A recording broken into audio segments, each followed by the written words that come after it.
Welcome back to In the Kitchen with Jimenez and Friends cooking series. I'm Vanessa Valadez, and today we have with us our guest chef, David Francis. Welcome, David. Thank you very much. I'm very excited to hear all about your chorizo recipe. Well, I'm excited to bring it to you. I was real excited to see you guys on social media announce the contest, and I've been working with chorizo my whole life, and I enjoy yours very, very much. I'm very picky. And what I'm making is a dish. It's called Choriqueso. It's chorizo and queso. Very nice. Chorizo and cheese. Choriqueso. Well, let's get started. So I'm going to start with the Jimenez chorizo, and we're going to use the whole package? Yes, ma'am. Okay. And then the way that I cook the chorizo is I leave it in as big a chunk as possible. Okay. So I leave it in large chunks like this because when I used to make it, I would smash it all flat.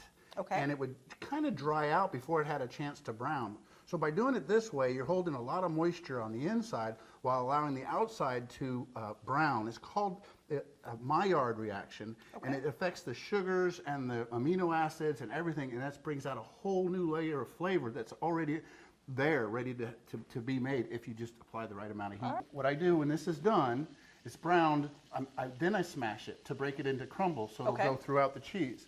But I let it brown first, and it just keeps it a little more moist. And then we leave the grease. We take the chorizo out. We leave the great pork fat in there. Okay. It's got all the flavors. It absolutely does. And then I'll cook the veggies in those. I've got Anaheim chilies. I have a diced tomato, diced onion. We have the Oaxaca cheese, and we even have a little goat cheese for some zing. And then a little added thing. I mean, your chorizo is flavored perfectly. There's the right amount of salt. There's the right amount of chili. But sometimes you do it just perfect. Okay. And it allows room for a little bit something else. Okay, and perfect. What I'd like to put in there is a little kick. The tahini. The tahini. It has a little bit of chili and it has a little bit of lime, so you get a little citrus going in there too. There we go. Oh, look how nice and brown. Okay, now I understand what you're saying about leaving the middle a little bit more moist while you brown the outside. The outside and then you of mix it together and you get the benefits of both. So this is good to go. You can break it up a little bit. Make sure it's done in the middle. See how juicy that is right there? Absolutely. But we still want it cooked through, so we'll give it a little time there. Okay, and then remind us. You do the onions first. Okay, the onions. The Anaheim chili. Anaheim chili. Okay. And we had one whole one cut up here? One diced up, yep. Okay, diced up there. I'm ready for the tomatoes. There you Chef, go. thank you. All right, so this is where I like to add some seasoning. So I already know what onions, tomato, and peppers taste like, so I can go ahead and add just a little touch of salt, pepper. Here's your pepper. Just a little bit of pepper. And here's your salt. A very small amount of salt because there's salt in the Oaxaca cheese. Okay. And then I just a little cumin. Okay. And then this is my tahini that I mentioned you added earlier. To your veggies. Yes. Very nice. So that coats there. Also, by putting it on now, it kind of wakes up the spices, the heat. If you put it in the cheese, it might not get hot enough. So this way it's called blooming. And then we get our chorizo back. Okay.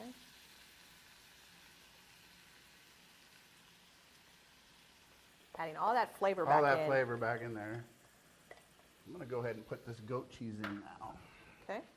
Let that get started. Now, okay, one thing about cheese sauces, in culinary they call them mornayes.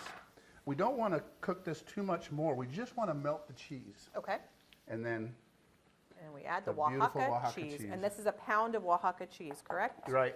But then, okay, so you can take this after you get it melted, right when you get it melted, and put it in a crock pot.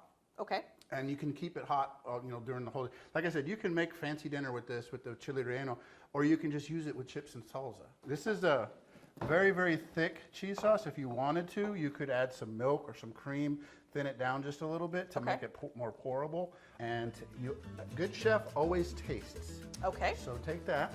Thank you. And go like this. Ah. Look at that cheese pool there with this Jimenez chorizo. This looks delicious. All right. Cheers. So we're doing it the chef way. Mm-hmm. Oh, this is delicious. Well, David, thank you so much for being with us today. And congratulations again on being one of our contest winners. Thank you very much. Be sure to like and subscribe below for more delicious recipes and cooking tips from Jimenez. Buen provecho!